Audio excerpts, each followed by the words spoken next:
All right, welcome everyone to our Planetary Intelligence podcast. And today we have a very special guest who I'm very honored to introduce to you. His name is Logan Jason, and he is what he refers to himself as a metaphysician. I think he's also a decoder, as well as another title I would definitely give him. And he's been decoding since 2013, and his journey started quite a few years ago. And I've come across Logan's work around a few months ago, to be honest with you, since I came across Santos Bonacci's Syncretism Society. And when I saw this man, this wonderful man, human being,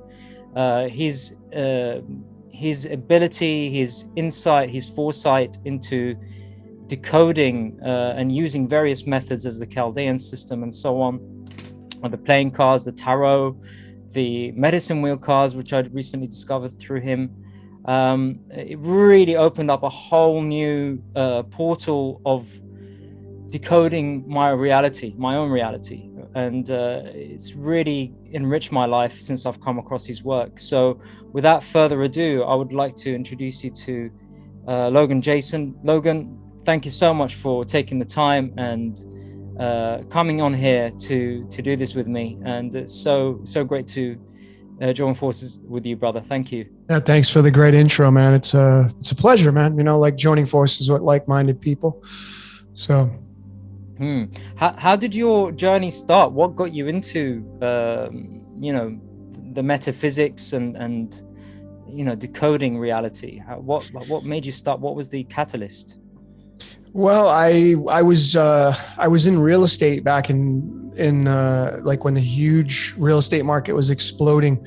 I was living in California, and when the bubble burst, as they say, in 2008, when the Big Short, the subprime market took a tank, everything just went haywire for me. And during that time, I found the movie The Secret. I don't know if you have ever heard of it, but it's a very popular personal development platform made famous by the author Rhonda Byrne. And so I started to become like a super freak with the Secret, and I just wanted to learn more. So my journey really started. The wake up call was realizing how the law of attraction, how the metaphysical world works. So I started to study all the books that she got her movie from.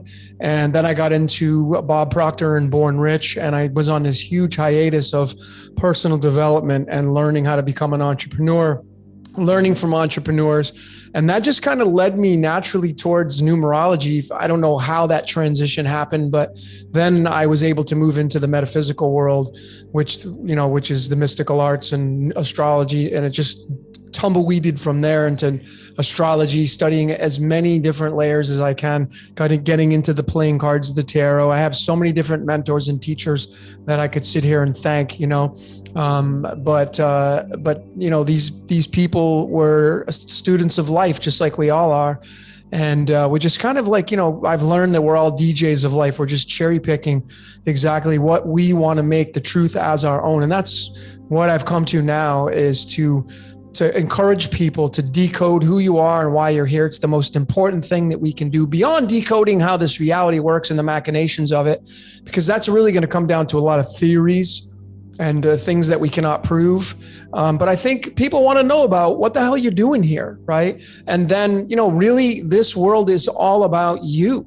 It's just, when you die, it's a contradiction, because when I say from an egotistical standpoint, this reality is about you. It's not about me. It's about you, but it's not about you.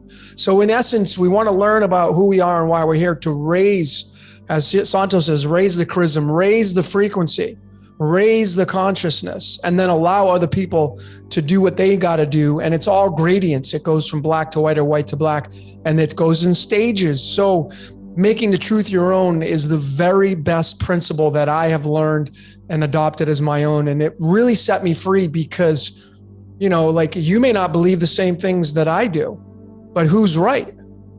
Well, if we really kind of break down the consciousness, we're both right. And that just really opens it up to where there's no division, right? Our ego, our primal, just wants to be right. It just wants to be right and tell everybody else that they're wrong. And it's challenging because I have lived through that for so long, being raised in a very tight-lipped, Jehovah's Witness religion growing up. It was just, I'm right and you're wrong, and that's it. And my code as well, if you look at my code and my astrology and my it's really heavily tied to trying to be right. So I've done a lot of personal development, and that's sprinkled now into the mystical art platforms. And so here I am trying to help people navigate through this thing called life. Yeah. Amazing. I can totally relate to that as well myself. And it has this right and wrong concept. This obviously these laws of duality in a way. We've come here and. Like you, I had the same thing. I went into the Bob Proctors and the Think and Grow Rich and the Science of Getting Rich and all those things many years ago. And I can definitely relate to that sort of path of personal development. And there's a lot of things to do with thought. And I've come across. What do you think? Do you think it's all to do with thinking? Action has a lot to do with it as well in terms of how we act in the world. The thinking transcribed into action or transmuted into action. How strong do you see that sort of string, I guess, of going from thinking to action? It's all cause and effect, right? So I'm a huge fan of Landmark, which is another personal development platform. I've been through their course 3 times. I'm going to go back again when they open back up the lives again. But if they do, but there I learned about, everybody trying to be right. Everybody's trying to be right and prove others wrong. We forego love just to be right. And that's the identity, which just wants to survive. So you have this primal inside of you wanting to survive. And during this Landmark transitioning period, I learned from Werner Erhard, who was the founder of Landmark. And I have it on my channel. It's the title of the video is called It Thinks. And it is you who have the thoughts. And this is coming from, the philosophy of Werner Erhard, which I'm a huge fan of as well. And when I decode myself personally, I found that I'm being used. Now, what does that mean? It means that whatever's running this reality, however the machinations are, it uses mankind to deliver to the world the expressions of what it wants to have to experience. So, I think it can come down here at any time and play a role in an avatar such as, you and I, right? So it's just really, it has the thoughts. It thinks, and it's us that has the thoughts. So the brain is like a switching station. It's a supercomputer. And do we have an implant in that brain? Well, the Egyptians were running sacred reality around the pineal gland, which was the crown jewel of the brain. And if you study the pineal gland, it is the crown of the mind. And that perhaps is the implant that runs you. Okay. And there's a lot of layers to this, but the pineal gland through the numerology is the 914, which is the 95. And in alchemy, the I am is the 95 and the 53. So, and I know I'm probably being very abstract and people are like, what the hell does that mean? Well, it's just really hard to bring it down into layman's terms with some of this kind of information, but definitely it's cause and effect. And it is all about magnetism, electricity, and dielectricity. And we live on the motherboard, which is dielectric. It's polarized, positive and negatively. If you just study the mechanisms of a dielectric surface and the magnetism and electricity, you'll figure out how this reality works. And it works on those 3 principles. Wow, fascinating. It's like the Eye of Horus. The Eye of Horus, and then Horus obviously being Jesus, and in the Bible it says, "Let thine eye be single." Single. Yeah, which is the pineal, which is all. It's all connected. Yeah, absolutely. Yep. Wow. Yeah. Yep. I've seen in some of your podcasts, you talk about how our energy is being fed. So who do you think is doing the feeding? Who's feeding off our energy, or is it something, or is it actually feeding? Is it something like the Taurus field where energy is kind of being recycled and it's something that's reciprocal or reciprocated, What are your views on that? Well, I think we live in a self-contained system. You know, people say, oh, you got the dome and we're inside this egg shape. I think we're more of an egg shape myself, but it's definitely a self-contained system. I have come out with so much research pointing to that we live inside of a battery, and the battery contains the positive and negative, which is, you know, linking to magnetism and electricity, and then we're the dielectric, and that's polarized with the positive and negative. So I really haven't been able to pinpoint who or what is getting that energy as the source, the monad, if you will, right? But it's something, and it may be multiple stages, multiple layers. I just can't figure that part out. And it will completely come down to a theory at this point. And unless I were to kind of maybe join forces with some, you know, some people that are in the quantum physics realm, I haven't been able to tap into any of those people, or at least befriend any of them, to kind of make a little bit more of a higher adjustment as to what is getting the energy. But the Greeks talked about it. They called it ambrosia. So it's not a secret. It's nothing new. The Greeks said that where mankind is being used for food, and the food is called ambrosia, and we are food for the gods, or God. So it's kind of like, you know, if you look at this I mean, we are a battery. Man and women are the battery. So if you put your left arms out, you're forming the anode and the cathode. And it literally makes you a battery. And the batteries can be broken down so many different ways in the emotions. The negative and positive is love and fear. I'm actually coming out with a decode. I just started doing it today on pi and phi, the golden ratio versus the ratio of a circumference of a circle. And pi in the Greek, it's the 16th letter, and phi is the 21st. 16 and 21 is a match directly in numerology to love and fear. Wow. It's pretty eye-opening. And what I'm going to be presenting to the world, I think it's really undeniable. And that's just using the Chaldean numerology cipher. I know a lot of decoders like to use many other ones, but if you're a decoder and you're just starting out, I recommend people just stick with the Chaldean, because it works off of phonetics. It works off of the numbers 1 through 8. And of course, go look at nature, the sun and the moon, they make that analemma pattern, the number 8 in the sky, and 19 is the 8th prime number, 19 in the tarot is the sun card. So you can start to see that Chaldean is definitely, in my opinion, is more tied to the source than any other cipher. But you can literally find truth in any of them, because they all use the numbers 1 through 9, and 9 is the repeater number. It's the deciding factor. Anything you add to the 9 will repeat it. 27 is 9. 2 plus 7 is 9. If you add a 7 onto the 9, it becomes the 16, and then 1 plus 6 is 7. So the 9 is a repeater. Any number that attaches to the 9, it repeats it. So 9 is kind of like the facting marker with this reality and how everything leads to that. And the 9 is attached to the 6, which form the yin yang symbol. But what's interesting about the 9 and the 6 is if you just flip it on its side, it becomes the golden ratio. Becomes that spiral, the golden spiral, the 9 and the 6. So they're very, very important, very, very important numbers, the 9 and the 6. And you know, what's the 9? You know, what's the 6? I'm big into synchronizing things as much as I can. So I had somebody challenge me on the lineup of the planets, because, and as they should, because that's how we grow, right? But I've been showing how the planets are based on what NASA says, right?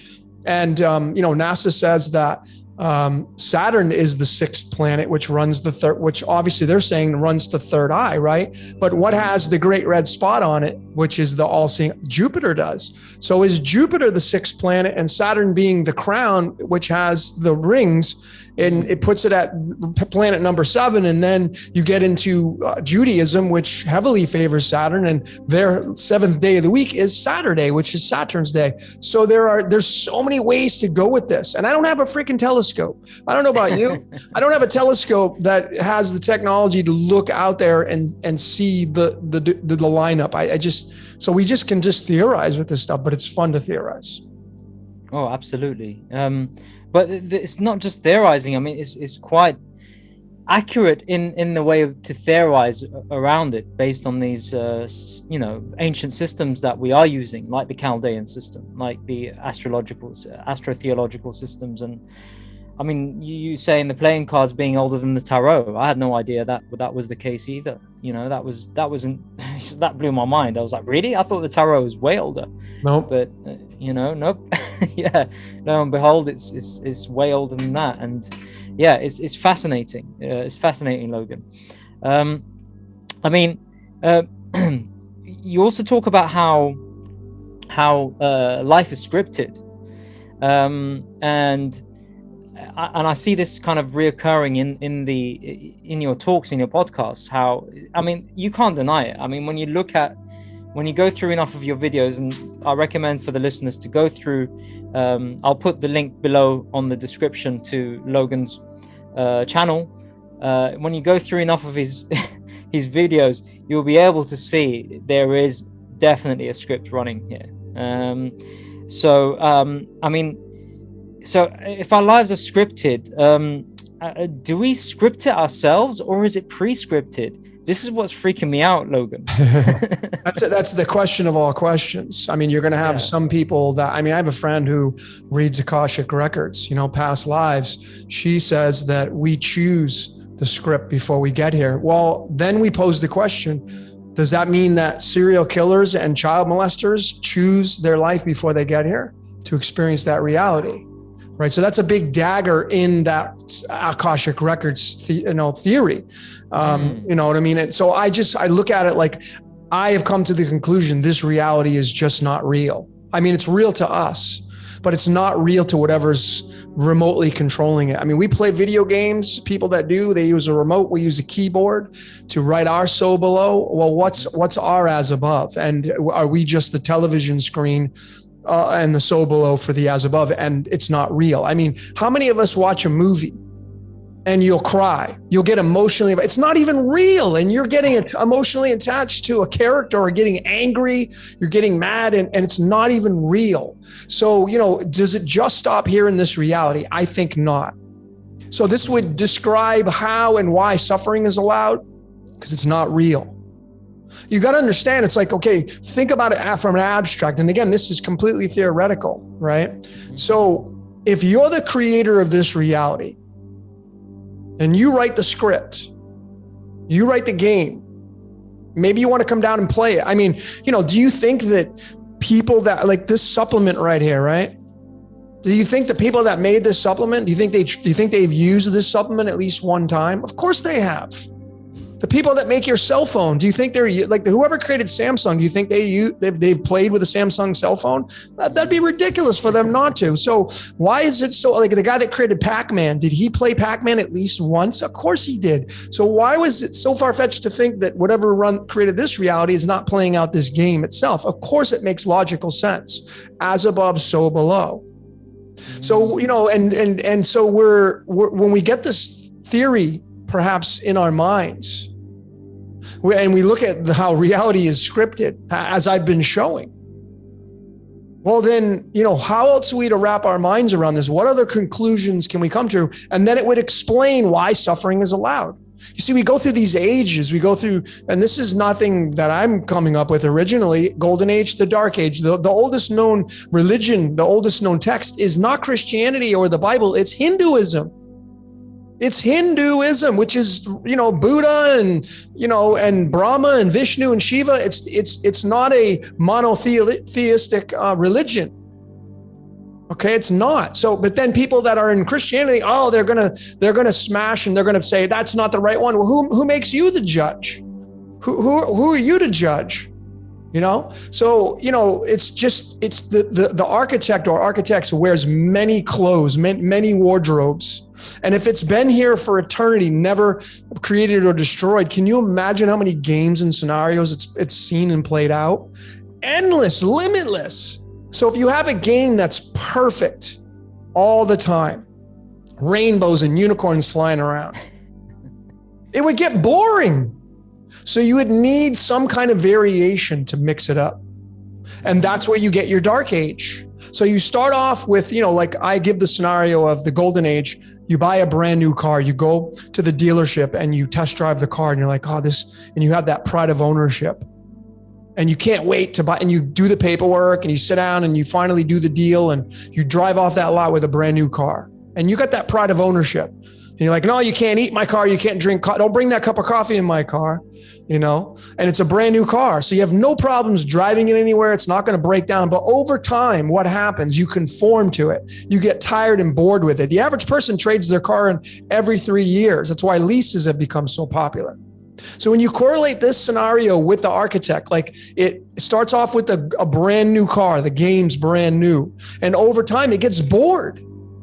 And then Miles get on the game. And the Miles is the virus, which is mankind, comes in. And I know a lot of people get offended by that. Like, oh, don't say I'm the virus. Well, you know, we're parasites. And the host is the earth. Okay, we wipe our butts, we break down trees. I mean, that's what we're designed to do. And then we go through time, and time decays. As we move from source, golden age, to dark age, we move through time, and that lineage. Time is Satan. Satan, the devil, is time. Time decays us. That's why when you're a baby, if you're born a baby and you have no blemishes, everything works good. The plumbing works. You go to the bathroom. There's nothing broken. There's no aches and pains. As you move through time, you start to have miles go on the body, just like a car does when you drive it off the lot. And next thing you know, you got 200,000 miles on your car. It's time to either trade it in or send it to the junkyard. And then you're out looking for a new car. It's not any different with this game. Golden age to dark age, repeat. You go to study the mud floods, you know, something rains down on top of the buildings or whatever, and you have a new age appear. And I think we're at that point now. We're getting close to that reset now.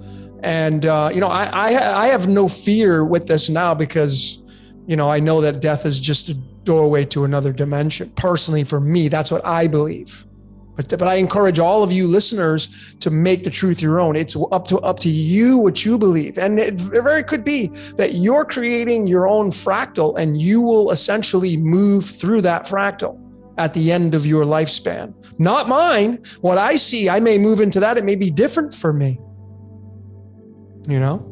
So there's so many factors. But I think enjoying life and realizing this reality is a gift, and living in the present moment. That's why present and presence is the same word in phonetics. The gift is the now moment. So it's great to decode, but I'm going to tell you, decoding comes with a price, and it gets real ugly when you do it. And that's why ignorance is bliss, because, you know, you go down into the hole in the darkness. That's where all the monsters hang out. You start to decode, man. That's where the monsters are at. You can get attachments. And if you're into that kind of stuff, you know, like I believe this stuff exists. You know, because it comes, and that's why when you bite the apple and you want to know, you're curious. Curiosity killed the cat. You're curious about how life works. Comes with a price tag when you figure it out. And it's not so unicorns and fluffy marshmallow clouds down there. It's just not. It's pretty ugly. But you go back to the surface and you live in the middle, and you live in neutrality, as I teach. I suggest to people, neutrality is what wins the game. I mean, if you just look at, because you see all the celebrities doing this, and it's, oh, that's Masonic and evil. And that's not even what it means, man. That's not even what it means, right? What this means is the Trinity. And it's the pyramid, because the very pinnacle, like if you look at a pyramid right there, the very pinnacle of the pyramid is the monad. It's the source. It's where it's neutrality. If you come to either side, you now have positive and negative, and the I sits in the middle, and your I is positive and negatively charged. You're constantly going right brain, left brain, right brain, and you're going, I mean, the brain has the gray matter, and it's got a split off point going from the dorsal root to the ventral root. It forms the letter Y. So you split your mindset, and you're going to feed the primal, and you're going to feed the spirit. And it's good cop, bad cop, Jesus, Lucifer, however you want to look at it, however you want to play around with these constructs that we've created, you know? So I think, you know, like, why do we go to retreats? Why do people go in the jungle and, you know, kind of go in seclusion? It's to go back to life. You go back to life. You detach from decay, which is like, you know, artificial intelligence, electromagnetic frequencies. I love technology, but it has a drawback. It makes you decay faster. That's not my opinion. That's a fact. I sit here in front of this technology, and this computer screen is giving off electromagnetic frequencies. It's not a healthy thing for me and you. So it comes with a price tag, knowledge. Yep. Good and Yeah. bad comes with a price tag. But we want to know because people are curious. They want to know what the hell's going on, why this is going on. And, you know, and like I said, the only conclusion I have been able to come to make any sense of this is that the game starts and it ends and it repeats. And what happens in between is everything under the sun. And that includes serial killers and child molesters, all the nasty stuff people were like, you know, because come on, man. If you, like I tell people, I'm like, if you're a, do you have any kids, Amed? Yes. Okay, cool. So here's a great scenario for you. Anybody that has children, if you got a phone call from your child and they said, Dad or Mom, hey, I'm suffering, like I'm in a lot of pain right now, or whatever, any kind of stuff, what would you immediately do whatever it takes to fix that or remedy that? Of course you would as a parent, right? That's common sense. And we are imperfect human beings. But yet we're told that the creator of this reality is perfect and omniscient and omnipresent, doesn't make any mistakes. And yet we have a shit ton of suffering going on and it's being allowed to happen. How do we wrap our minds around this? A perfect God telling us not to do this, not to do that, but yet it's just allowing all this suffering. And I'm gonna tell you, you know, you go into a place that like you go into like Haiti, or you go look at these places that are really nasty and gnarly. Right? You think completely because you're in your safe space right now, you know, you're comfortable, man, you go through the eyes of somebody else. You take on a whole different meaning of what this reality all means. And so the only conclusion I've been able to come to is it's number one, it's not real to whatever created this reality. Number two, it likes to remotely control all of us, or at least come down here and become man and incarnate, as you know, Hinduism talks about the avatars, and it gets to experience this reality itself. Because I mean, like I said, would you play if you create a video game, would you play it? Of course you would. So imagine, and right now the technology of video games and virtual reality is becoming so lifelike. It's where you are becoming one with the machine. So then we have the as above, like it's the creator becoming one with man. It's the same situation going on. You just got to put your thinking cap on and use logic and common sense. You know, so that's kind of like my long answer to all of this. And these are a theoretical, and I can't prove a lot of this kind of stuff. But you know, thinking that, you know, there's a God in the sky that, you know, loves you and wants you to drink the blood and eat the freaking wafers to save you. It's like, I was once a believer. I once believed that a guy was swallowed by a big fish and lived in its belly for 3 days. I really believed that at one point in my life, right? So it's, you can't get mad at people, and we need to detach from calling people sheeples. And who are we to judge? You were once a sheeple. I was once a sheeple, if we want to really break it down to brass tacks. And that's not love. Love is to be like, hey, I was once there. Man, I really am. And then you move into a state of gratitude, realizing that like, man, I'm in a much different stage in my life. And I have compassion for those people that are not asleep. They can't see what I see, and they may never get there. They may never get there. Right? And that's because this game needs players. And without the players, there's no game, because essentially we feed the battery. We're all little batteries. We're all little torus fields inside the big torus field, all little micro torus fields running around. You're a torus field. I'm a torus field. Everybody watching this, you're your own torus field. And then you have your mini chakras, mini torus fields, and it just keeps going. It's just fractal after fractal, right? But the game needs players, and without people being asleep, because if everybody woke up and be like, hey, wait a minute, I'm being used, and then I don't know what would happen, right? So we're playing a game of chess. The majority of people are the pawns. The pawns are disposable. And that's just the way it works. It's not, they're just not gonna make it in the sense of making it. And that's not me judging. It's just me observing life and realizing that we are inside of a game. This is a game. This is a game for sure. And there's a game master. That's definitely for sure. Game of life. I mean, do you see that you know, when you talk about, you know, is it this, obviously I'm not trying to externalize God, because I don't believe in an external version of God. I see it as more of a inner to outer sort of principle, rather than a principle coming from consciousness. And just like how things come out of a womb, it comes from the inside out. It comes from inside to out, not from out to in. And I feel that with life in general, but also same thing as nature. Nature, like you said, nature kind of seems to preserve life more for longer and give more. Where we're around artificiality, like you said, I'm definitely with you on that. It definitely shortens my life. It definitely makes me feel more static. And I know it's not healthy long term for sure. But do you see that there is, in this kind of level of this consciousness, or these different characters that are playing around in this game, are some of these non-playing characters? Do you believe this NPC stuff versus the actual people who have come online and realized, oh, hold on, this is not what life is not what we're told it is? Is there a certain level of, I don't know, do you see that as something that exists too, that there are these non-playing characters, but there are these actual playing characters in this multiplayer game called the Game of Life? How do you see that, Logan? That's a good question. Well, I mean, I think it's possible, right? I have not met one NPC.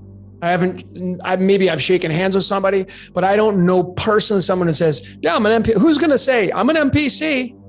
Who's going to admit that? That's watching this podcast. Nobody's going to admit that.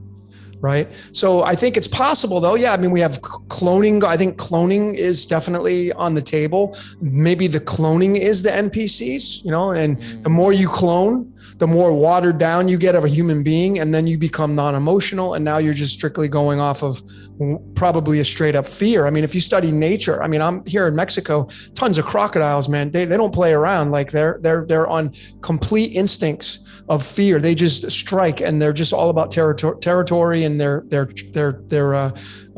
young, their offspring, until they're old enough to go on their own. So nature's so beautiful in telling you how this reality works, but nature is all about survival of the fittest. So is it possible that whatever created this reality put everybody down here, all the characters, if you believe in the reptilians, like, how did they get here? Maybe they were put here to shake the game up. Like, let's put this, the architects like, let's put some reptilians down. Let's see what happens with this. Let's see what everybody does. And, again, if this reality is not real to whatever created it, then there's anything goes. Anything can go. And again, I said, it's like, you have this beautiful unicorn and fluffy marshmallow crowd in the yellow brick road, and you have that for eternity. Where's the learning curve? You're going to get, even if there's no learning curve, it gets boring. So you need a little shaken up. You need a little bit of duality. You need a little bit of primal. Our identities are what allows us to navigate through this life. And said, hey, like today, do we use our spirit to show up here and do this podcast? I think it's probably a blend of both. When you get to a state of consciousness, I feel anyway, when you get to the frequency that I'm at personally, I think you're always constantly spirit, ego. And sometimes the primal wants to come out. I mean, I had a friend who came out with this amazing passage about if you want to get out of the game, stop being an energy predator. And the energy predator means that stop relying on people to give, for your energy. Like if you're going around feeding on people, like putting stuff out, like if you're an artist and you can't wait to get ticket sales or you're just on stage and just absorbing this energy and you rely on that, that's kind of an energy predator, if you will, right? If you're needing some kind of confidence from somebody, if you're needing a relationship because you just need to have sex, that's an energy predator, right? But when you get into a relationship because it complements you and you both are feeding off of one another without caring about feeding off one another, I think that's really how you win the game. And then, obviously, in my opinion, not eating animals, because that's a predator, right? And obviously it goes in gradients, right? So it's like, I know nature, it's all about predator prey. The largest animal in the world is the blue whale, and all it does is feed on tons of krill, which are little shrimp. And, look at how that game's designed. Those krill, those poor little krill, they have little families too. They're trying to survive. They'll run, they'll hide. Just go study them in the wild. But yet when the blue whale opens up its mouth, in goes a ton of krill. Why? Why? Because that's the way the game was created.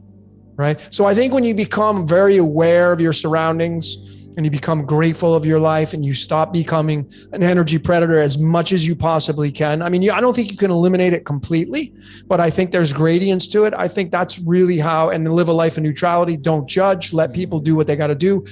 As if you follow Jordan at Waters Above Crypto, he made, him and I become great friends. He had said one time, love is allowing, and I've kind of adopted that. And it's so true, because if I force my agenda on you, that's not love. That's fear that you're not going to like. That's fear-based, right? And we're all guilty of that. I struggle with that still, challenge with that. My identity, my primal, I'm trying to push it down, like, shut up. Little voice in your head, shut up, And so it's always a push-pull going on. And then, as the Indian proverb, it's the two wolves inside of you. Whichever one you feed more is going to rise to prominence. So which one is, if we're being authentic with ourselves, which one is really standing out in your life? That's really the key. And then you want to really be in the dead center. The blood pH balance, if you get into nutrition, it's all about homeostasis. It's being balanced and just being an observer, looking to your right, looking to your left, and just looking at this reality and just saying, okay, yeah, that I don't like that character, but they're just doing their job. Everybody's got a job to do. Everybody has a job to do. And when you just can become an observer of the people doing their job, you won't, like, I've turned off a lot of the static. And static, I mean by the news and the tabloids. And my life has gotten so much better because I've done that, right? And that's ignorance is bliss in its truest form, right? Because whatever's gonna happen in this game, in my opinion, was already scripted. It's already predestined. It was already written into the script. And if I die tomorrow, the script continues to carry on. Just because I die doesn't mean the script is going to be changed or altered. My ripple is going to be very small, because I think it's the popular, the popular energy dictates where this world goes. The flow, the wave, if you will, that navigates this thing called life is designed a lot around what's popular. And that's why news and movies are such big influencers. Music, they're all influencing us. And are you an influencer? Of course, because you're doing podcasts with your audience, right? I'm an influencer, but I'm also being influenced by other people that decode, or scientists or physics or physicists or whatever else I watch, So anytime you watch a movie, what's getting that energy? So it's really a catch-22. If I decode, like I just decoded Don't Look Up, the new movie craze on Netflix. Well, when I was decoding it, my energy is going towards that movie. Someone's getting that energy. Someone's getting that energy. That's how magic works. A lot of people don't realize how magic works. The straight up foundation of magic is just where your attention is. That's where the energy is going. Somebody's getting your energy. Somebody's getting it. Or something is getting it, because you're giving it. So it's a push-pull. Yeah, yin-yang, push-pull. Always. Absolutely. Constantly going on. Constantly. Yeah. I mean, we talk about this reality being a sort of illusion, or Maya, as it's been called in certain Eastern traditions. But also, I mean, what are your reflections or thoughts on dreams, Logan? Because obviously, we have this, what we wake up to, we go to bed, and we're going to a different kind of script. And each night there's a different script. Mm-hmm. And some dreams are longer scripts. Some of them are quite short, depending on how clean your body is and how clear your pineal gland is to remember these dreams. And what are your thoughts on things like dreams as opposed to this reality, or what we call a reality here on Earth? Yeah, that's another great question. Well, I mean, there are people out there that are far more advanced in, lucid dreaming.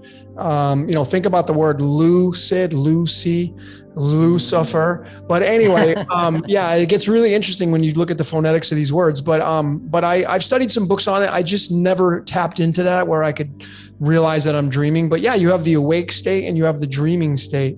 And are we all just the constructs of a dream of the pineal gland of the cosmos? Are the planets, the lineup of the planets, are those the chakras of the cosmos? And it isn't, as a lot of the ancient texts, it's an anthropomorphic situation, which is just all the components of the solar system come together to form kind of like this, cosmic man, and it's the as above.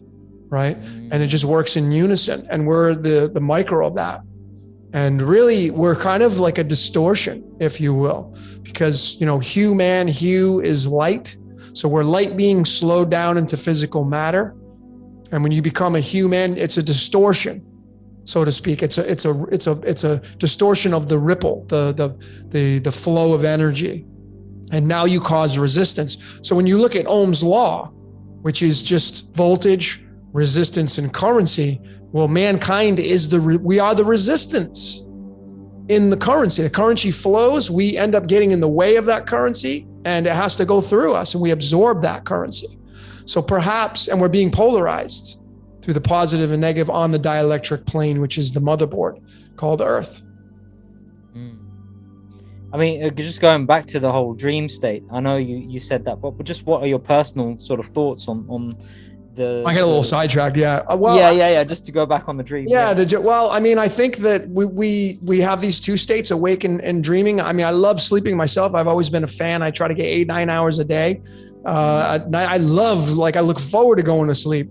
But I'm not one to wake up and scribble them down on a piece of paper and write them down. And and I've never really had dreams that came true. But that's me, right? There may be other people that are listening to this where they have dreams and then they actually come to fruition in the future days, or they're able to forecast and see other things happen for other people. I mean, there are different layers of being psychic. I think we're all psychic as human beings. And I think the psychic realm involves not only the asleep state, but also the awake state right now, because this may be the asleep state for the as above, we're constantly either awake or asleep. Somebody's sleeping right now. So it's always a duality going on. Yeah, no, I mean, that's the same thing, because I've studied, my field of sort of study has always been psychology, Logan, and I've had a fascination with Jung's work, Otto Rank, and many other these sort of unsung heroes of psychology. Wilhelm Reich, who's another great thinker, and not a lot of people, everyone relates to him talking about the organites and that sort of technology, but he was a great psychologist as well. And that's why I was so fascinated, and that's why I was asking you about things like dreams, because Jung talks about how dreams is the unconscious, and the unconscious is what we are not aware of, but it's there, which I would probably allude to is the script, or is the script we're not aware of, perhaps. That's the way I look at the collective unconscious. And like you said, the reality we are living in is a collective of people's, or should I say human being's choice here on Earth. The collective is manifesting the script. If, like you said, collectively we decided we want unicorns and rainbows, we can make that happen. But I'm glad that's not the case, because I think we're living in very, very interesting times right now. Exciting times. Yeah. I mean, where do you see this heading? You kind of sort of touched upon how you're thinking we're coming to the end of this cycle. And obviously, where there is an end to a cycle, there's a beginning of a new one. What is your outlook? Do you have a dual outlook in terms of, is it a positive or a negative outlook on this, Logan? Well, I strive not to do positive and negatives. I just strive to look like everything just is, right? There are many different theories that I have floating around on what I think could happen. So if we're creating our own fractals, that's one theory, right? So whatever you believe is going to happen will eventually come to fruition, and everybody that's living in this, that's what I'm saying. It's kind of crazy. It's like, imagine you personally, all of you listening, you are the creator of your own reality, and everybody in this reality follows your reality. That's very egotistical thinking, right? That you are the center and everybody follows your script. But that may be the case if you are a fan of fractals. So there is that on the table. Then you have the law of one material, which is made, the raw and graduating to the next, the 5D reality and escaping the 3D apocalypse. There is that theory on the table, which is a nice outcome. So if you're 51% service to others, you would graduate to 5 density, and you would leave behind the 3 density of height, depth, and width, right? Which is the 3D reality that we live in. Then there is, you got to bring astrology into this, and we can't leave it out, right? So is it possible that, if we're moving into the age of Aquarius, or we've already done that, it is an air sign, number one. And it is ruled by the dog in the Chinese, okay, which is man's best friend. And the opposite house of Aquarius is Leo, which is ruled by the sun. And in the Chinese, it's the freaking dragon, which is the most revered animal in all of the Chinese culture. And these astrology signs, they play off one another. It's like the yin yang. They're called Jacob's ladders. I call them anyway. So you have the 11th house of Aquarius, 5th house of Leo, and Leo would be at the top, and it would rule over the sign of Aquarius, which is what we're all living through. And if we're living through this age of Aquarius, and it's all about I know thyself, is it possible that we will have this big extermination, which you go into the Georgia Guidestones? I know it does. It's not pretty. It's not a pretty one. But is it, like if you go into the Shemitahs and Judaism and the Old Testament, and, you get into some of these ancient texts, scripture that has the word script in it. Is it the only script? I don't think so. I think there's many scripts playing out. But if you follow that one and you go into the Shemitah and you have the harvest and, the reaper comes, well, if we're in the 50th Golden Jubilee year, which is what we are right now, we're moving into that between now and the end of Rosh Hashanah and moving into Rosh Hashanah in September, will we see this mass extermination? You could have the rapture in there, that could come. I don't know. All possibilities are on the table, but the earth needs a break right now. Mankind has pillaged the earth with its oil, taken all the blood from the earth. Mankind has dug up all the metals. Think about why we're digging these metals. What are we doing with these metals? A lot of these metals we're using to build computers and artificial intelligence, which is, you could say that is Satan as well, right? Because that decay, remember we talked about decay, computers decay you. You open them up, the electromagnetic frequencies, they decay you, knowledge decays you, because the more you know, you realize it's not as a pretty world as you think. That's why ignorance is bliss. And going in the jungle and going in seclusion is really healthy to do, because you start to become alive and vibrant, you become one with the motherboard. But is it possible that there will be a massive extermination and there will be left with 500 million people, as the Georgia Guidestones claims? Well, that would take a big burden off of the earth. And then you would have a breather. The earth would have a breather to regenerate, to do what it needs to do. The animals would have a break. All the suffering of the animals and the killing of all these animals, they would get a break. And then for however long that cycle lasts, we then move into the age of Capricorn. That's an earth sign. So then are we going to come back and repopulate the earth? And you get these stories about the Ark, and you get these shows like the 100, which talks about the Ark and the repopulation of the planet. So there's so many different ways that you can slice or dice this. So there is that possibility that the earth will get a break for a while, and mankind, the majority of them, will be removed from the board. And again, it's not a pretty one. And I'm not saying it's true, by the way, everybody listening, this is a possibility. I must say these things because people, they end up taking me so serious. And like, I'm the farthest thing from that, even though I appear that way. I'm just a fun-loving guy who has a lot of theories in mind. And I really just have let go. I don't really care anymore. I try to stay away from debates, and I get sucked in from time to time because I'm human. But so these are the things that are possible. But then we may end up just, all of us, are just going to go our own separate ways and live through these fractals, that we're all creating. So I just think tomorrow's not guaranteed. Go be the best superstar you can be. Be the star in your own movie instead of an extra in somebody else's. I mean, that's Bob Proctor right there, So I'm a big fan of that. Yeah. I mean, do you see, when we talk about the ego itself as well, do you see the dangers of the ego? Because we've seen that, in a way, even like psychopaths have egos in the sense of everything revolves around them. And there's obviously I like you, I try to avoid duality because I know it's the game. It's part of the game. It's part of the illusion. But in terms of the ego as well, like we talked about how spirit and ego comes into play. And ego is not something you can touch, but it's something that obviously operates in this reality. And and spirit is something that's the ether. That's part of the ether. I think that some of the Santos work talks about the ether. But do you see that there is? I mean, a lot of people say, "Oh, get rid of the ego," or "I have no ego," which is not possible. I don't think bullshit. Yeah, that's just ignorance right there. You're not going to get rid of the primal. I mean, stop eating food. You know, I mean, that's the primal. Though every time your stomach says "feed me," that's your primal. You're feeding your primal. So, you know, when somebody says, "Oh, I don't have an ego," that's just ridiculous. I mean, that's just pure ignorance, and that's my opinion. But I just, if you really start to study this reality, you know, I don't think it's possible to get rid of your identity. That's what, you know, I mean, my decode your reality is, yeah, there's spirit floating around in there, right? I'm showing both, but it's relying on my identity. Logan is an identity.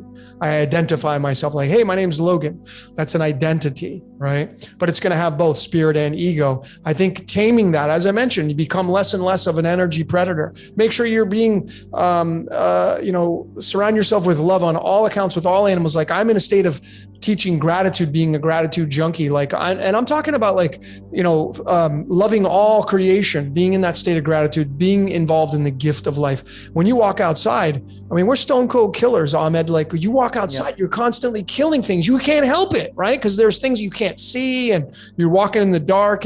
But if you're walking in the broad daylight and you're walking down the sidewalk, are you looking down, making sure you're not stepping on the bugs? That's being conscious of the now moment, because those bugs have families too. And I know that people say, oh, it's just a bug, but you know, what makes you so superior to the bug, right? It's not. So when you become one with, you know, with mankind, with the world, you become in a state of gratitude and you realize that life's about you, but it's a contradiction. It's not about you. It's not about you. Are we here to, like how the Matrix alludes to, are we here to all become Neos and Trinities, or I mean, what are your thoughts on that in terms of that sort of metaphor in the story of the Matrix? Yeah. Well, I think that, you know, if you're watching this and you resonate with this information, all you're looking for is little slivers. Because again, you got to make the truth your own. I know that's a heavy thing for people because they're like, oh no, because I have people like they'll defend the Bible. Well, if you don't believe in this truth, you don't believe in the absolute truth. And that's just ignorance right there, right? That's your truth. But who makes you boss? That's a man-made construct, however that looks, right? So I think that we all can become that Neo kind of character. But I think there's gradients to it. Waking up, there's gradients to it. And these are all theoretical. So even with the Wachowskis in the Matrix, some say it was a documentary.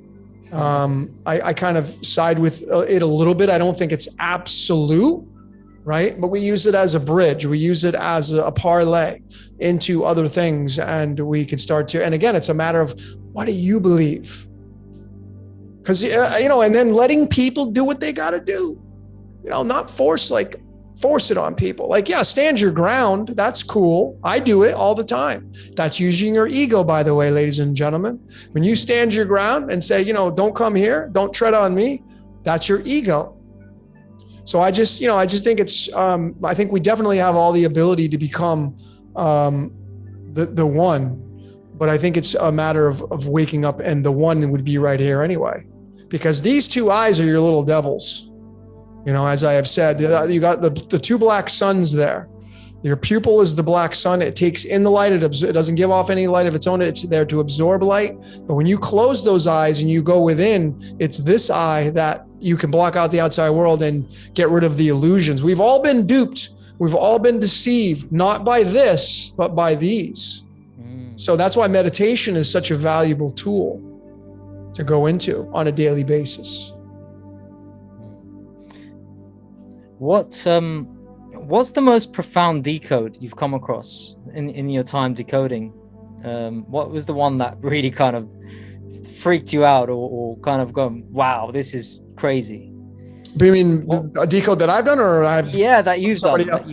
I think have done. Yeah, I think a big standout was my Christ battery, the Christ battery, decoded. And it was when I found that the flux capacitor in Back to the Future was the letter Y, which, you know, forms that cross shape, and the crucifixion. And that was just kind of a big bridge for me. and realizing that perhaps we're being used completely, you know. And I have to say perhaps because I can't prove that. I can't prove it. But my research supports that. I mean, if I were to show, I use this a lot, if I were to go to a court and present my research as my evidence, as the prosecution, to present my case to the jury, what would the defense have to bring their evidence? What would somebody come to defend my information? Me, because I want to go on the offense. My offense is decode your reality. So now if you don't believe what I'm showing is the truth, what are you going to bring to court to bring, what's your offense to sway the jury if we're going to use that and for them to make the decision? And remember, you, ladies and gentlemen, you're the jury. When you're watching research, when you're watching someone else's channel, they're the prosecutor or defense, primarily the prosecution. They're giving you their evidence. It's up to you to make a decision on what you want to believe. And, you know, is it what are you going to end up siding with? And I think it's no different than a DJ. A good DJ has a good track list. Not necessarily, they should be able to blend songs and all that kind of stuff. What songs will they show up at the stage to sway the crowd back and forth, to make the crowd happy? I've been to a lot of house raves and all that stuff over the years. And I found that, you know, I was bummed out a lot of times going to some of these shows because I had this anticipation. I'd show like, oh, my favorite DJ's playing. And then I go and it sucked. It was complete garbage because he didn't play, or she didn't play the tracks that I thought they were going to play, right? That I was a fan of. So, you know, that's what we are. We are DJs of life. We are cherry picking, like, oh, I want to take a little bit of that. I like that belief. I'm going to take a little bit of that. And then you mishmash it into this pot and it's brewing on your stove all the time. And you're constantly adding ingredients and you may be taking some ingredients away. I got people that unsubscribe to my channel, subscribe, unsubscribe, you know? I mean, I put Don't Look Up. I have had 3 people unsubscribe. I don't know what the heck I said in there, but I got 3 people that unsubscribed from Don't Look Up. I don't lose sleep over it, but like, why would you unsubscribe? Obviously, there's something in there I said that you didn't like. So you're taking that ingredient out of your bucket. And now Logan's not going to be part of your reality anymore. Maybe I'm not supposed to be, you know? So maybe it's not part of your destiny. I don't know. I'm all about predestination. There's no other way to describe what I've found in my research and what other great decoders have found.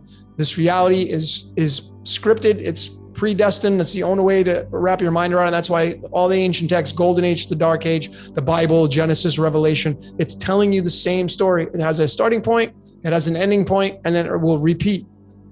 It's going to repeat, just like it always does. Is it the overall script? I mean, because we talk about mankind having free will, and I think I asked you this question on one of your.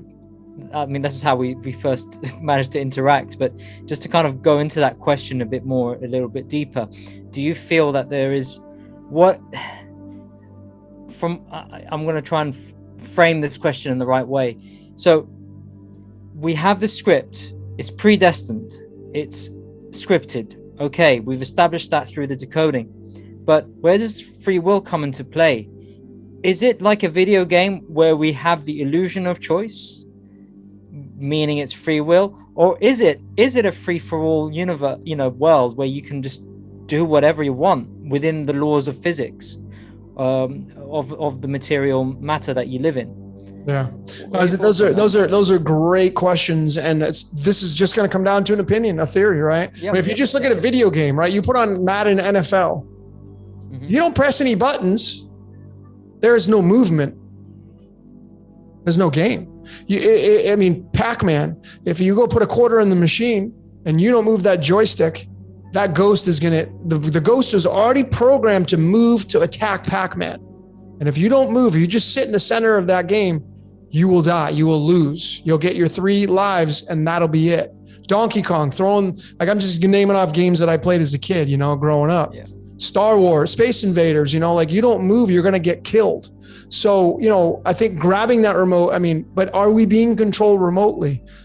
I think so. I mean, I've come to the realization that's exactly what is going on. As far as the free will is an illusion, it quite possibly could be. There was a point where I believed that there was no free will.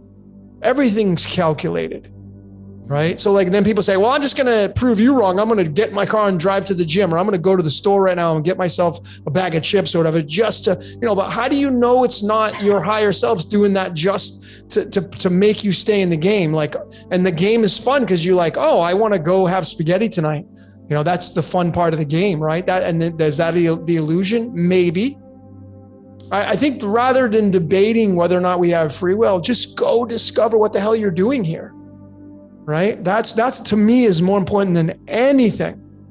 What are you doing here? You're not here to just smell flowers. You're not here to make, your girlfriend have a good feeling in the bedroom, or your husband. You're not here for that. That's just all primal. That's the ego. You're here for much more than that. Right. So the free will thing is just really open for debate, and there's no way to prove it. There's no way to prove it.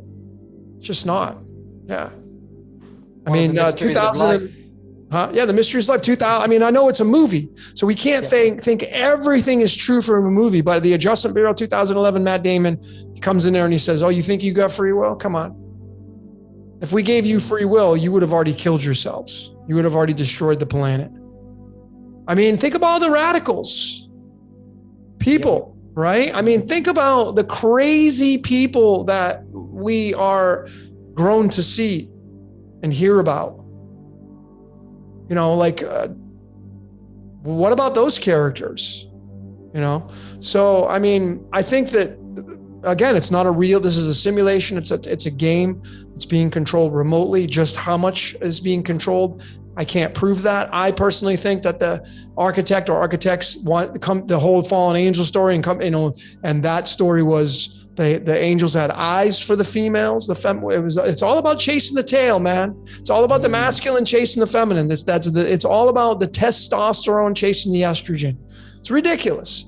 But those had eyes for the females, and they wanted to come down here and mate with them. And so you incarnate, you become man. Now you get to use your senses. Maybe when you become outside this reality, maybe you don't have the ability to, feel any senses. So you want to feel that, right? And maybe this is the ultimate game because it is lifelike. Like I can feel this, I can hear this. We're here right now interacting, and the possibilities are really limitless.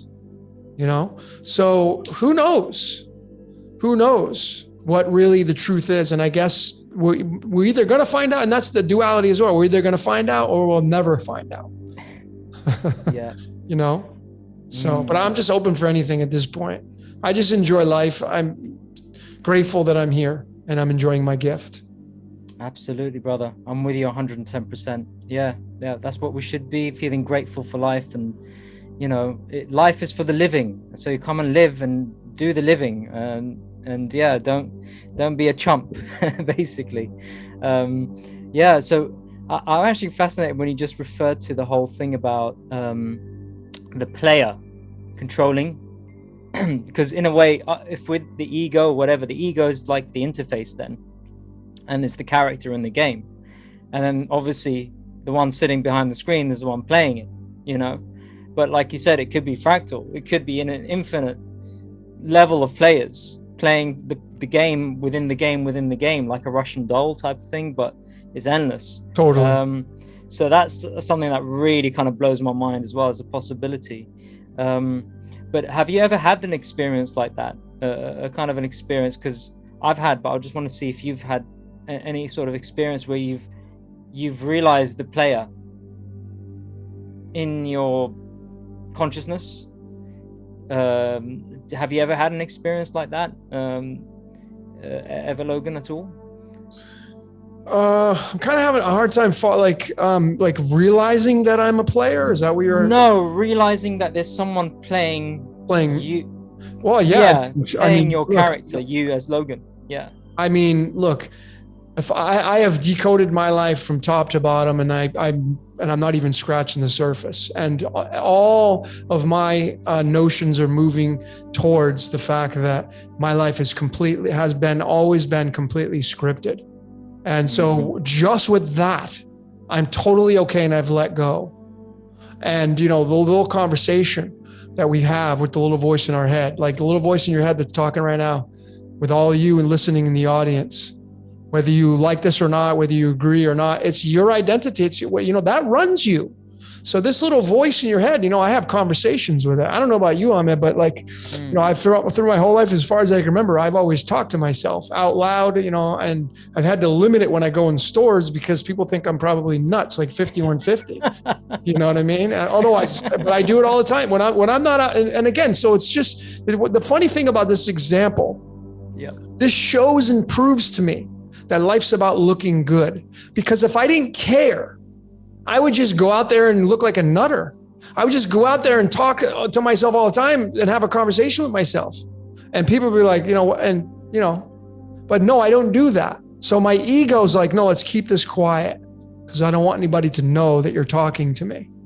So I do it freely around my house, but I don't act the same way in my house as I do when I go to the store. And I bet everybody listening to this podcast does the same thing. Why do we do that?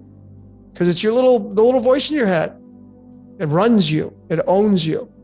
And I have enough evidence in my own personal life, my life, that I've shown the patterns that I show up. Like I'm here in Mexico. Why am I here? I can show you the patterns of why I'm here. I see the signs. I'm always being reminded. And then the time, like my videos that I'm creating, the timestamps, even with other people that I'm doing it for. I'm sure this one, when we finish with it, the ending and how long the time is, I guarantee you it'll be somewhere in the code and the script, but eventually what you'll end up finding when you read the numbers is they're all part of it. It's not like one number's better than the other. Cause some people say, well, do you have a favorite? Nope, because they're all playing a part. They're all, like numbers are alive and they're archetypes and they're like players on a field. Like in football, you have NFL football, you have 11 players on offense, 11 on defense. Those 11 people have numbers on their back, and that's what they get referenced by besides their last name. Numbers in mathematics are the same way. They're used to do equations and all this kind of stuff. They're alive and they're giving their say, their authority, but they're teaming up. 1 + 1 = 2. Well, without the 1 and the 1, you ain't got no 2. So there's no existence of the 2 without the 1 and 1 coming together and teaming up and saying, hey, let's play a game. Let's put the addition sign in between us, and then we can make the number 2. And now the number 2 is created, and the number 2 comes on the scene. He's like, hey, what's up, number 1 and number 1? So we can start to have fun with this and realize everything is really consciousness when it comes down to it. Yeah. Where does the 0 play into this, Logan? 0 is the egg, man. 0 is the starting point. The 0 is when you look at the tarot, it's the world card. The world card has the big cosmic egg on it. Card 21. 21 is love. The word love equals 21. So the 0 is everything that all things emanate from. The starting point, the monad, right? And then it goes to duality and you're the 101 is the portal. Why do we say, hey, let me give you the 101 on that? Because it's the 2 1s in between the 0 and you have the portal in between there. So the 0 is the portal, the Stargate, the moon, the sun, whatever you want, everything circles, everything goes. That's why a watch has dials. It's round. Inside the watch is a round interface. Everything goes in circles. So it's the 0 that's really important, and out pops the 1 from the 0. And now you have perhaps the feminine or the androgynous, and then out pops the masculine or the androgynous 1, however way you want to look at it. I think all of us are androgynous. Yeah.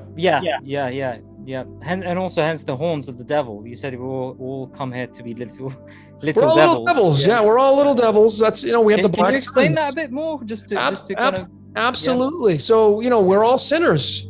So we're all little devils, and when you get into it, when you look at your 2 eyes, if you go into the mirror and you stare at your eyes, you're going to see 2 black suns there. The black sun is the epitome of the devil, right? It absorbs the light, so it's a taker. So we're all parasites, and the host is the earth, and the host is the sun. We take from the sun. It just freely gives to us. So we're the little devils down here. And when you look inside your eye, when you really go deep into your eye and you look at the iris of your eye, And I would encourage all of the listeners out there to do this exercise. Go in the mirror and go look at your eye, and you'll see the crown of thorns around that black sun called the pupil. You will see that around the iris is the crown of thorns. That's all this jig-jagged, it makes a jig, because that's the sun's pattern. The sun moves in a boomerang shape as it moves through the sky. And that causes the sine wave. It moves like this. And that sine wave, when you wrap it around the circle, which is the pupil, you'll see it inside your eye. Everybody has it. So that's why I say we're the devil and the Christ. We're carrying our cross, which is life, and we're trying to redeem ourselves to get back to what we really came here to do, and that is be love. But we're fear-based because it's scary down here. It's really scary down here. And as far as astrology has their say in it, when you look at the 8th house and the 2nd house of astrology, the 2nd house, the 8th house is Scorpio, and Scorpio's symbol is the letter M with the little devil's tail attached to it. And then across the way from Scorpio is Taurus, and Taurus has the 2 horns. So now you have the devil there with the 28 or the 82. And in alchemy, the number 82 is the element lead, and lead is the epitome of what it means to be a human being. And the as above is, the sun and uranium, and these elements, they decay, and the ending point is lead. Uranium and radium and radon, and these elements, if you leave them out, they decay down into lead, and lead is 82, and 82 is Taurus and Scorpio, which is the devil, the devil horn and the devil tail. Scorpio is the 8th sign, and the 8th sign is tied to the 33. If you take the 33 and you invert one of the 3s and you move them together, it forms the number 8.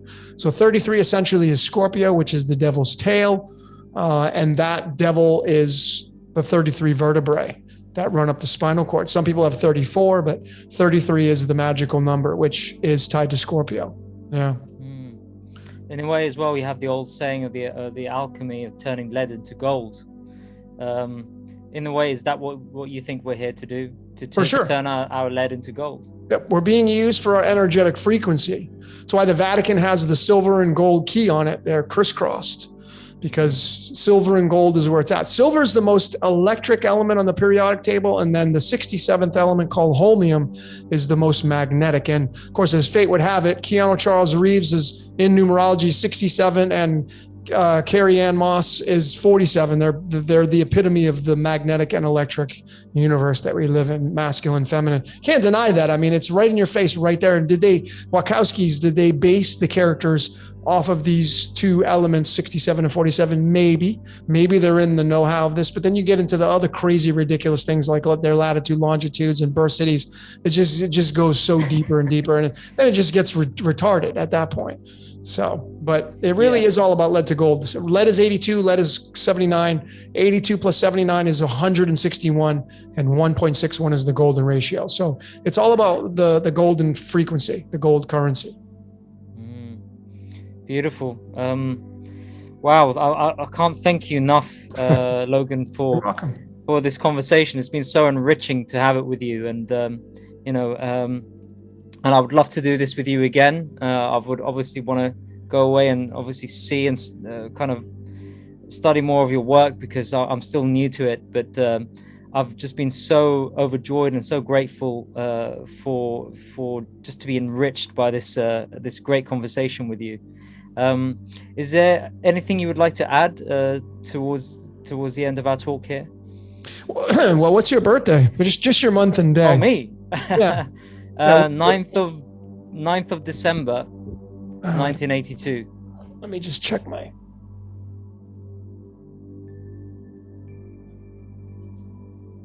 I don't have all the cards memorized yet, so. Oh, so you have the same card as my sister. You got the 9 clubs card. I don't know if you know that, if you've broken down yourself too much, but okay. Well, so the nine clubs card is a card of high intelligence. It's card 22, so you're tied to the titanium in the fallen angel story as well. But the 9, of course, is also tied to the hermit card in the tarot. So it's, you're the very presence of who you are. That's why you're doing this kind of stuff. You're seeking knowledge. Like it's endless for you, and you will continue to do it. That's just based off your card. I can get into your astrology and stuff, but it's card 22, the 9 clubs, and in the tarot, it's the wounded warrior. So it's clearly telling you the Titans, titanium and Saturn's moon Titan, are the wounded warriors, and that's what we all are. And that's your birth card, my friend, is the 9 clubs. Wow. Yeah. Wow. Yeah. Yeah. Pretty special. Blown my mind already. Yeah. Pretty special, man. Yeah. Pretty special. I mean, here's the card right there. So this is your tarot card. It's the wounded warrior card. So he's still standing, got the bandages, and he's still standing, but it's the 9 clubs, and the tarot ended up moving into the 9 of wands. But this is the wounded warrior. You could be here. You may have been here many times. It's very possible you could be that. If you feel that old soul kind of layer to yourself, then I mean, this would describe that, because the wounded warrior's been here many times. And I think you'll just kind of stop at nothing to figure out that the truth is endless.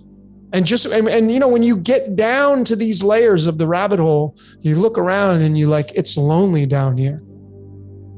Because when you go back up top to the surface, that's where everybody's kind of having fun and partying and drinking, and the ignorance is up top. And it's fun up there because that's the blue pill, and the Matrix said that, right? I think take neither pill, but I think down, when you go down into taking the red pill and you go deep down and you bite the apple, it gets lonely. Because you have a hard time. Like, I can't have these conversations with the majority of people that I meet out. I mean, they're just, they'd be like looking at me like, what's this dude on, man? Yeah. So I have something what you're having, or don't tell me what you're on, so I never take it. Absolutely. Yeah. No, it's crazy. But you know what? At the same time, I find there is a sort of joy in it, Logan, because now things like, I've done martial arts for many years. You talk about wounded warrior. You've definitely described me so well. I've had a lot of wounds in my life, even just speaking in this life, to get to where I am. And I had to be wounded to get to this level of awareness and insight in my life. But at the same time, I'm strangely grateful for it. I'm strangely grateful. All that matters, man. Yeah, I mean, it's like, I know there's not a lot of people like you and me out there, but when you do find those people, it makes life even more enriching, and it kind of makes me not feel so lonely, actually. So I try to remind myself that, and like you said, feeling grateful. With that gratefulness, in a way, I'm grateful for this technology. I can't connect with people like you. Likewise. Had we have not got this technology, right?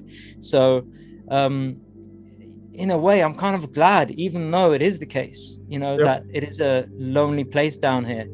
But is it down here? Is it up there? It's all these concepts as well. I'm still. I know. Yeah, these concepts. Yeah, I'm just using it as just to kind of give people an idea of that. But yeah, I mean, it's a push pull. It's always a push pull. That's why you can't be stuck to any of them. Just be an observer, and it's much more freeing when you can just let go and be an observer rather than be, because there's a lot of decoders, they're doing the blame game. It's this organization, it's these people that, and it's like, man, just forget about those. They're taking your energy, and they're getting stronger with it because you continually start to blame. But when you can just observe and be like, it's an ant.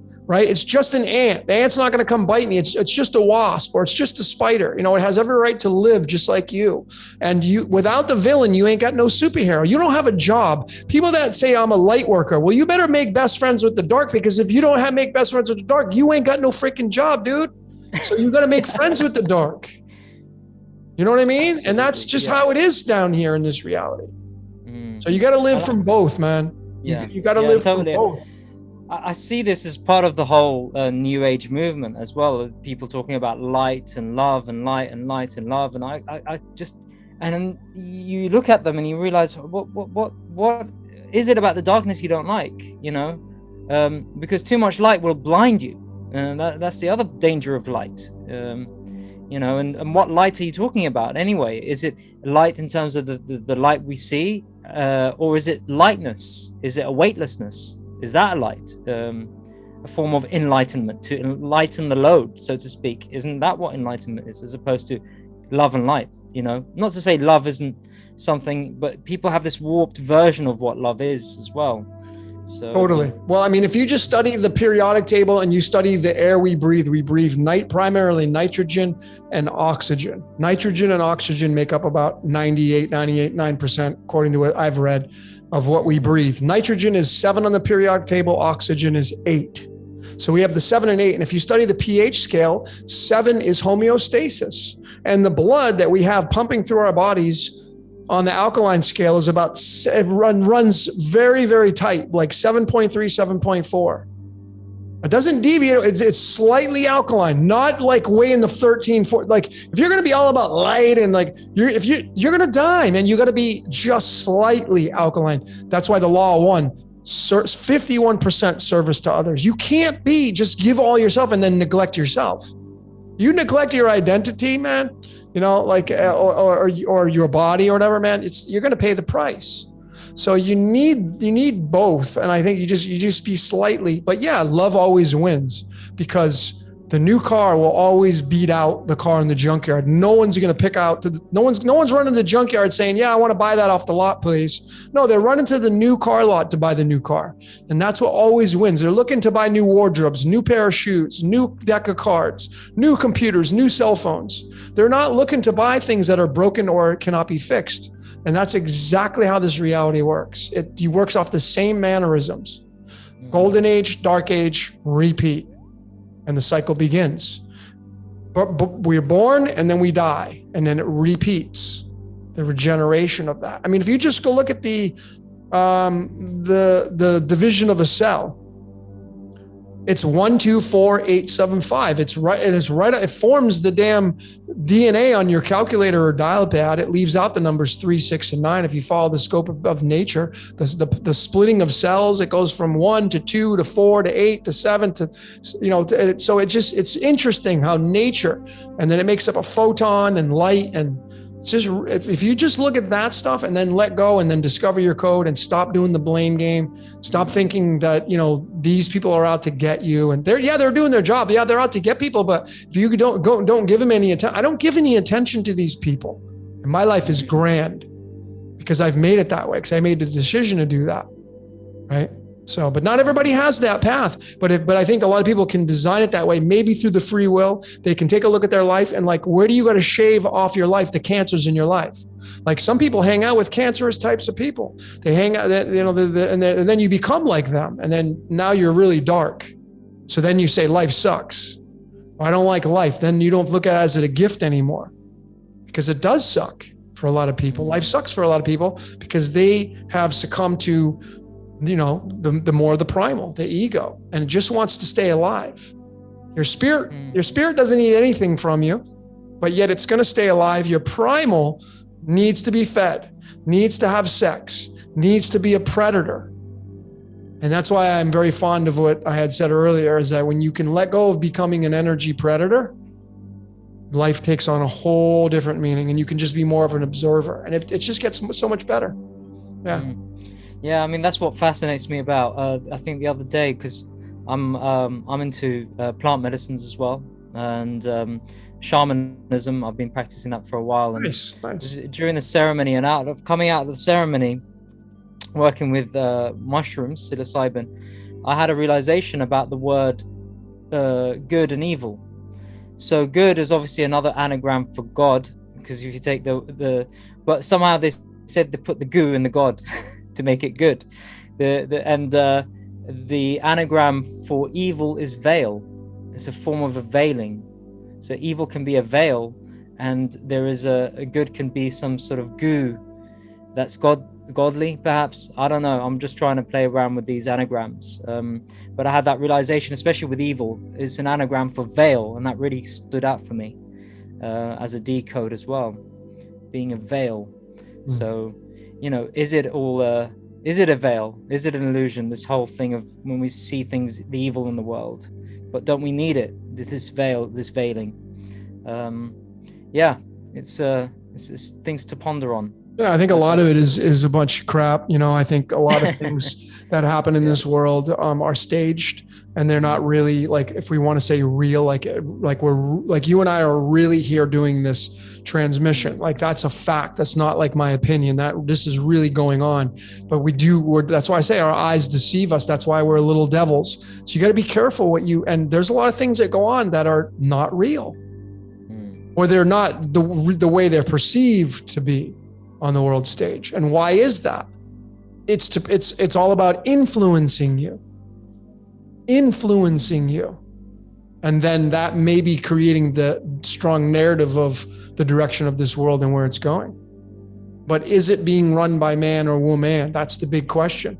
That only will be left up to you as the listener, the observer. Not what I say, not what you say, Amed. It's what you, the listener out there watching this or listening to it, what you believe. You got to make the truth your own. And then just let everybody do what they got to do. Don't force your agenda, your truth on other people. Stand your ground. Yeah, be found, rooted in that. But at the same time, because everybody thinks they're right. Everybody watching this thinks they're right. And that's exactly where it becomes relative. Truth, the word truth itself, where facts, for example, are facts. You can't bend those. You can't change that. Those are, what's the word? Immutable? Is that the right word? You can't change facts. Facts are facts. And that's by the senses we use with our own eyes. For example, people say, well, how do you know there is a God? How do you know? Not believe there is a God. How do you know? I know because, and I don't like to use the word God because that's another word I don't, always subscribe to as well. But when I go out into nature, that's what I see. I see that spirit. I see that divine manifested in front of me. Yep. I don't need to go anywhere. It's there, right there. I know. There is a creator. As in, the creator's there. It's creating day in, day out. The plants are coming out of the earth. It's creating. Yep. So yeah, there's this sort of knowing but distinguishing as well, to, like you said, to the listeners as well. I'd like, since we're on the subject, just the importance of distinguishing fact from what your truth is. There's a truth, but there's also facts, and those are two different things I think we can distinguish from each other. 1,000. Yeah, there's many truths. Yeah. There's many truths out there. So yeah, I totally concur with you. Just go study nature. I mean, if you just let go and just detach and go, you realize that, we're gods and we've created the matrix, which is the womb of artificial relativity, so to speak. We've created a world based on language and, technology. But if you take all that away, you're left with the other layer of life. We call it nature. Trees and the mountains and the birds and the bees. I mean, those are all constructs not of us. So there's different constructs in this reality playing out at all times. And, I think the ones that we created by way of our hands, so to speak, I still think it's being controlled remotely, is just a fractal. It's a fractal. Like I said, I'll go right back to what I said.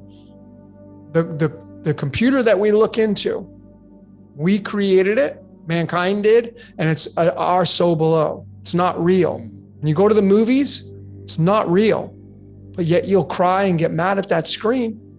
Why would you do that? You don't know the difference between what's real and what's not real when you're in that moment. So I think the Truman Show did a great job of that. They showed you people are looking on and they're cheering Truman to get out of the show, right? And he didn't know he was in the show.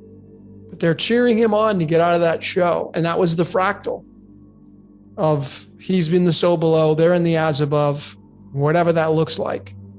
And when you wake up, perhaps you get to a certain gradient where you realize that the scary part is at first is like, wait a minute, what do you mean I have no control? We're in a simulation, we're in a script, and then you have to let go a lot of what you believe.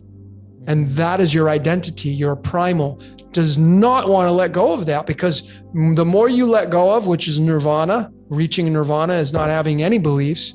It's the primal is going to die. You're starving the primal, the ego. You're starving it, and it doesn't want to die. So you're going to have this. And that's why you have these dark nights of the soul and baptisms of fire, whatever you want to call them. Right. So the more you detach, the more you can observe your spirit and identity. And then which, as the Indian proverb, the two wolves, which one are you going to feed? It's inevitable you're going to feed one. And we live inside of a machine. This is a machine. It's a battery, however that looks. And it's always ongoing, Yeah. Same thing as the ego. I've had so many ego deaths, Logan, but the ego gets reborn and it becomes more functional and it becomes more correct, I guess is the right word to use. That's what, when we talk about, like you said, dark night of the soul or shadow work, I find shadow work, people talk about shadow work all the time. It's not just some act where you just sit and just kind of just self-reflect. I find a lot of the shadow work that I did growing up, because I had a lot of domestic violence and so on, grew up with a lot of that. I did martial arts. That was my outlet. It was actually connecting with my body and allowing it to feel what it needed to feel and connecting with that. Because I always say, your body is nature. Your body is the terrain. Yep. Just as the planet has its terrain, your body is the same. But we're always stuck up here all the time, trying to think that we are this when there's all of this here still missing. MIA. Yeah. So I always kind of remind myself of that as well when I kind of get to into the ego or into like things like debates and things, and I was like, what am I doing? This is not what I want to do. It's a waste of my time and energy. What is serving the body? Because what serves the body nourishes the mind. And it's an all-encompassing thing, isn't it? Totally is. I mean, the body is the instrument of the mind. So this little stick right here, man, it takes its orders from the brain, and you're a receiving station. So you just you got to be. That's why I'm a huge fan of Bob Proctor and Born Rich. He does the best job. And any of you out there, you want to make a major change in your life, if you're financially stuck, go watch Bob Proctor for 6 months. Watch it every day, not like once every Sunday. Every single day. How bad do you want to change? So your body's the instrument of the mind. Many of you have minds that are very like Trojan horses, and you've corrupt clusters in there like a computer, and it doesn't function and operate the way it needs. And you got to do this decluttering and deprogramming and stuff like that. So, but could it be the other way around though, as well? Because I've also through martial arts discovered that the mind could also be an instrument of the body too. Again, I'm just playing with the yin yang concept here. Sure. As well. Yeah, I mean, I think it's definitely possible that it goes both ways, but I think that the from what I studied through a lot of the Born Rich and a lot of the books I've read, it's the mind that has the thoughts, and then the body because you have to have the thought before, like I'm gonna go to the store. You have that thought, and then the body goes and gets an action, get the keys, and you go out and jump in the car and drive to the store. So which one comes first? It's the old chicken and the egg, kind of scenario. So I guess it can go either way, right? But I think the mind is the precursor. Fascinating. Yeah. Thank you so much, Logan. Yeah, of course, brother. Thank you. I would love to do this again with you and Sure. And dive deeper in the decodes. But is there anything you'd like to add to conclude this podcast? No, I'm just grateful for hooking up, and big shout outs to Syncretism Society and Santos and Danny and Ricardo and all those people over there, and big shout out to Jordan at Waters Above Crypto. If you're a fan of crypto and you want to get involved and want to learn how to do that kind of stuff, go to Waters Above Crypto, Jordan's channel. Big shout out to Nigel and Harry over at Devil's Playground. These are the people like I'm joining with, now I'm bolting on with you, Amed. So I'm grateful, man, because, strength in numbers. And and we don't have to agree upon everything. That's the great. It's just when I let you do you and you let me do me, and we talk and we speak and we just use these abstract constructs. And again, a lot of it comes down to pure theory or opinion, and that's it. And all we can do is just have fun with it.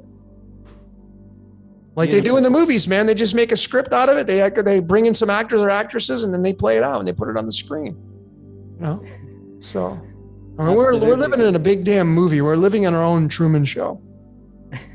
So it's just have fun with it, folks. Have fun with your life. Decode who you are. Figure out why you're here. What's your birth card? What's your astrology chart says? Vedic, Western. What is your human design? What's your personality type? What is your personality type, Amed, in the Briggs-Myers? I haven't. What in terms of the abbreviations? Yeah, like the INTP or ENFJ. Yeah. I think it was NJW. I did it recently. No, there's no W there, but not W. So it's either an E or an I, or E or an I, which is either extrovert or introvert dominant. NJ. All right, it would have been an NJI then. Or INFJ or INFJ. INFJ. Yeah, INFJ. Sorry, INFJ. Well, that's the most rare type. That's the most rare type. So. Oh, is it? It is. That is the one. INFJ. I remember it now. Definitely that one. Yeah. I bet if you go read the ENFJ, I bet you'll resonate with some of that as well. So, because we have, we're both. You could be 51% introvert dominant, but you still got we're doing extrovert right now. So we use both. It's always a push pull. Yeah. Yeah, I'll look into that. And by the way, to our listeners as well, there's a great video on Logan's channel. Again, I'll include all the links below.